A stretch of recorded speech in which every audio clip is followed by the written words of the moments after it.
So I just saw The Boy and the Beast, and I thought it was decent. I would say out of all the films that I've seen from Mamoru Hosoda, this is definitely the weakest, and that mainly has to do with the third act. I'll get to that in a minute, but let's just dive into the details of the movie first. So we're already established with this world of fantasy and reality, something that Hosoda has done a lot in his movies, from The Summer Wars and The Wolf Children. The vibe I definitely got from this film was a mixture of Jungle Book and Spirited Away, with the introduction of our main character Ren, who spends a lot of time in this beast world training as an apprentice for Kumatetsu, who is kind of a loner, who's kind of a outsider just like Ren, who is in competition with this other beast for lordship in the beast world.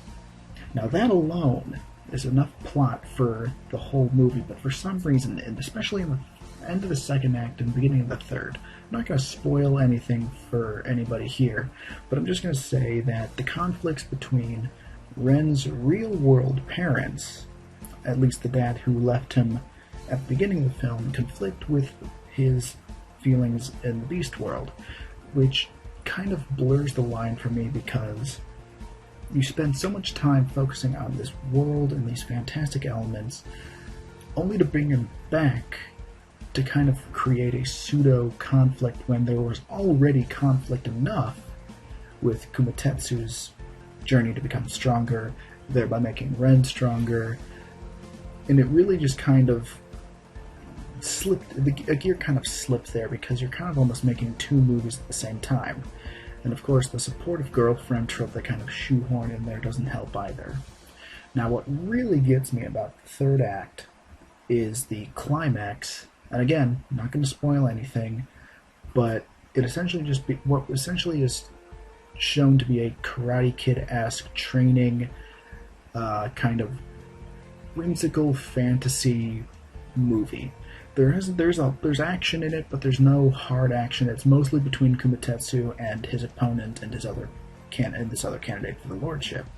However, in the climax, it all changes to this big, fantastic climax between Ren and a character that we've only known throughout this entire movie for literally like 30 seconds. And for me, that just completely blows everything out of proportion, because then it just kind of steps aside what was already a fantastic plot and idea. So I kind of just wanted to make this quick little shot here, this quick shot of a review. It's not going to be a full one. If anything, I really wanted to focus on Mamoru Hosoda himself, and if I were going to do a longer video on this, I would probably include it in the anthology of works that he's done, seeing as I would most likely do an analysis of Hosoda himself. For The Boy and the Beast, I definitely would recommend people see it just for themselves, because the first two acts are fantastic. The animation is great, the characters are relatable and memorable. Kumatetsu and Ren just work so well together. However, I do think it kind of falls apart at the third act and the climax.